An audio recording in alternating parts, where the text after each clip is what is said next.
Jeff, the ripple effect of this three-team trade will be very interesting to watch until the end of the season, nowhere more so than in Cleveland, where the idea of J.R. Smith being the cure to all that ails the Cavs is one that has plenty of critics. But if I got to pick a team that made out the best here, I'm going to go with OKC because of the risk versus reward factor. They really didn't give up very much in this deal. A first-round draft pick that, given the current makeup of their roster, they really didn't have room for this coming summer, and a guy in Lance Thomas who was not a rotation player.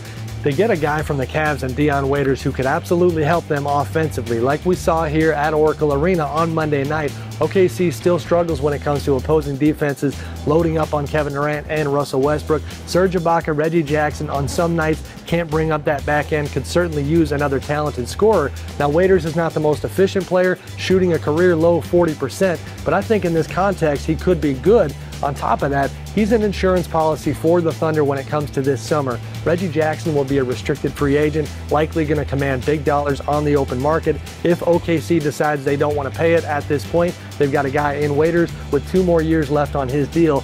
Sam, you mentioned the Cleveland Cavaliers, and the Cavaliers also acquired guard Iman Shumpert in the deal, and the Cavaliers believe that Shumpert can provide a much-needed boost on the defensive end of the floor on the perimeter, and they also believe he can contribute a little bit offensively.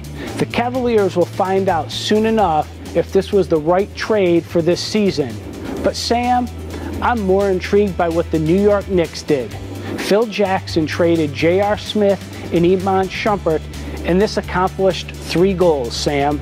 Number 1, inside the organization, the Knicks believe this was a move about changing the culture. It's obvious that Smith and Shumpert were not part of New York's long-term plans. Number 2, it created a payroll and luxury tax savings of nearly $20 million for this season. And number 3, the Knicks will have nearly $35 million to spend in free agency next summer. His next major move will be enticing free agents that New York is the place to play for the next 3-4 seasons. He certainly has the money to do so, Sam, so we will see if Phil Jackson can come through and turn the Knicks around and make them a winning franchise.